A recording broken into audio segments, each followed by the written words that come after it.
2019 has been a rather decent year in terms of anime. We had some really cool and interesting stuff, from new shows to movies, etc. I even got to watch my first anime movie in a theatre here in India, which is a really big deal for me. However, I was not able to watch a lot of the newer shows this year because of my college semesters and other stuff. But despite that, I happened to stumble upon a rather interesting show in the month of August. And that show was none other than Dr. Stone. So welcome to whyZ, and in this video, I'll talk about Dr. Stone and how it became my favorite anime series of 2019. So sit back and enjoy.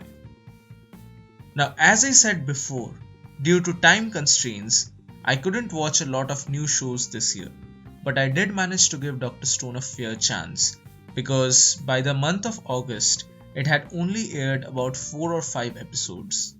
I simply thought to give the first couple of episodes a try and then drop the series if I didn't like it that much. But boy did I fell for it 10 billion%.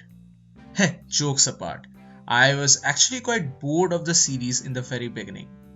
It showed every sign of a generic shonen anime, with a cocky protagonist with the over-the-top hair, a brute lancer and a timid female companion.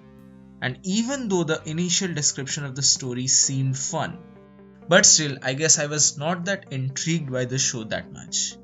But one particular thing that stopped me from switching off the very first episode itself was the music. I loved the soundtrack.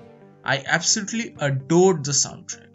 Good Morning World was hype as fuck, and the overall score for the show was pretty mind-blowing as well.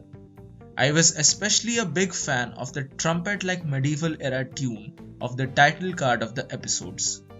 Anyway, because of all this, I continued watching the anime and boy did it start to get exhilarating.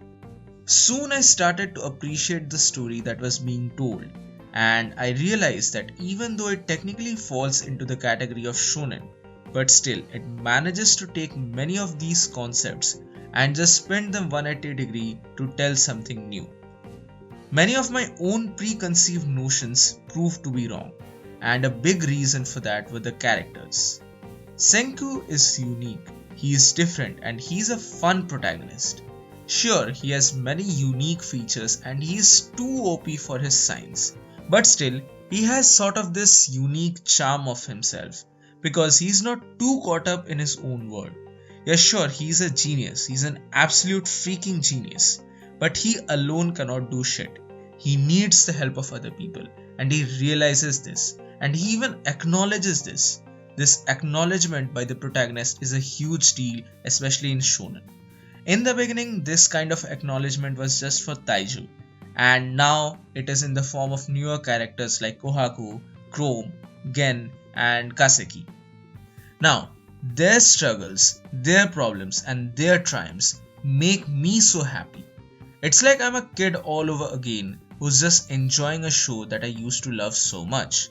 It sounds cheesy, it sounds really silly, but it's actually true. Now in this video, I won't give you a lot of spoilers because I want you all to enjoy this show on your own merit. But I would just like to talk about the basic structure of this story. It's just so damn captivating and kind of eerily creepy.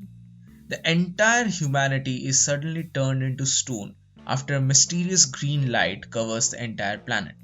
And 3,700 years later, one boy manages to break out of this deep slumber.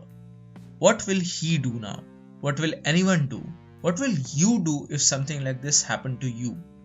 Like with all the stuff that is currently happening about global warming, climate change, pollution, etc., I guess this is a very intriguing plot point that is even addressed as the story progresses. But don't worry, no major spoilers here.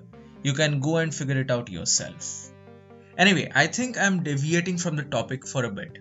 So let's just say that Dr. Stone as an anime managed to capture my attention, not only for the fun stuff, but also for its eerily creepy real world narrative and real world talks of morality and how the real world is becoming a quote unquote corrupted and impure world.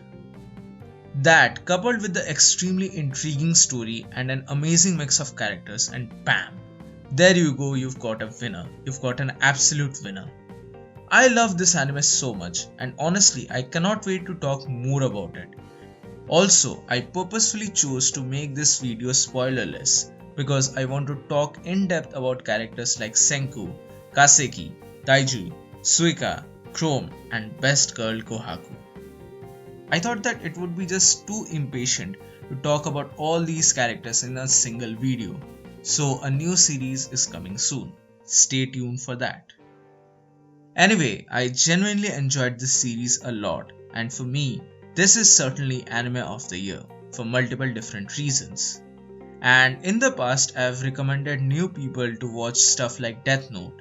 Similarly, now, I'd recommend each and every anime fan to go and watch Dr. Stone Season 1. Just go and watch it. Absolutely do not miss it. After all, it's just 24 episodes only. And I'm also very eager to watch Season 2, which is coming very soon. Yeah, also one more thing. This was the anime which finally converted me into a regular manga reader.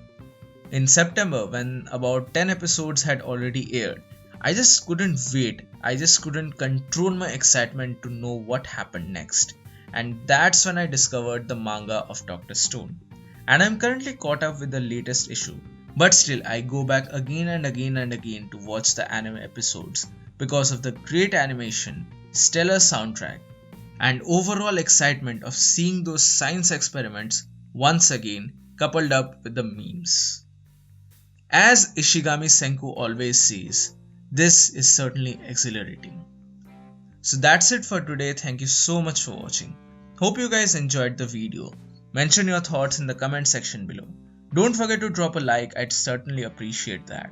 And if you want to watch more of my content, then make sure to subscribe.